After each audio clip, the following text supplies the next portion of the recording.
You know, there are some words we use so often they become almost invisible. Take the word hand. It seems so simple, right?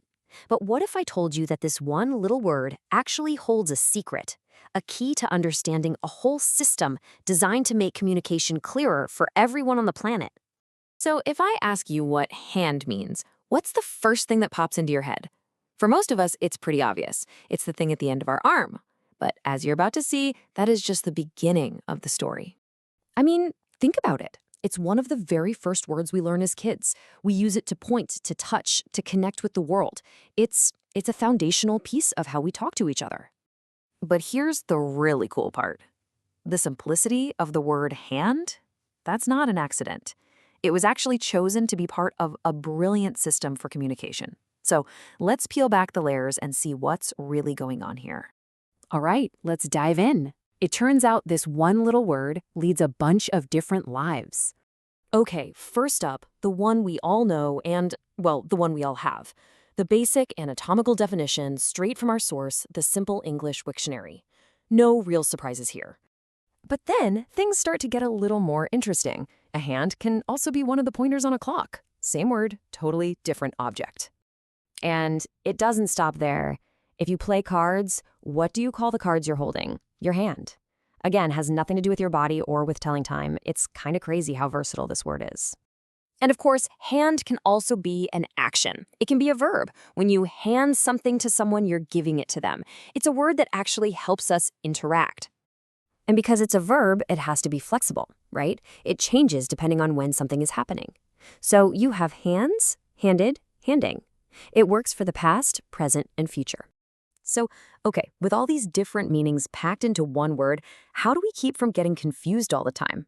Well, it turns out there's a system for that. Boom, right there. This one sentence from our source is the key that unlocks this whole thing. It's not just a random fact. It's a huge clue that the word hand belongs to a very, very special club. Which, of course, leads to the big question. What on earth is this list? And why is a simple word like hand on it? Okay, I want you to remember this number, 850. It's the cornerstone of this entire idea, a system designed to make English clearer for people all over the world. And this is it, basic English. Now, this isn't about dumbing down the language, not at all. It's about finding a super powerful core of 850 words that you can use to explain almost any idea with total clarity. It's a foundation for global communication. So that's the theory, but what does this look like when the rubber meets the road? Let's check out an example and see the power of this idea in action.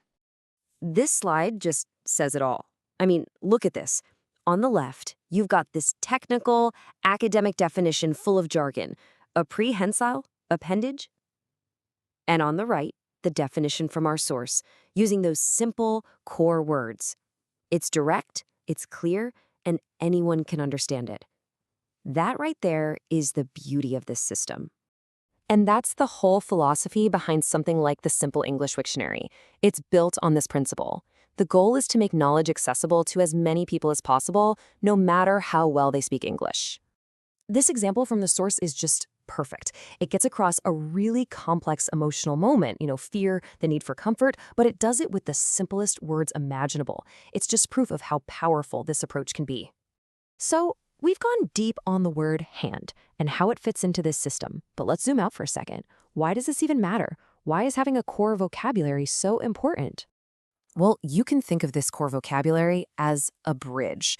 It connects people, right? If you're learning English, it gives you a solid place to start. If you're in a global meeting, it makes sure everybody is on the same page. It shows you that you don't need fancy words to share big ideas. It's all about making information available to everyone. So in the end, the real power of the word hand isn't all of its different meanings. It's its simplicity. The fact that it was chosen to be part of a system that builds bridges, not walls. It's a great reminder that the real goal of communication is just to connect and to understand each other. And it kind of makes you wonder, doesn't it? If a simple word like hand can be a key to global communication, what other everyday things are we overlooking? What other simple things in our lives hold the most power?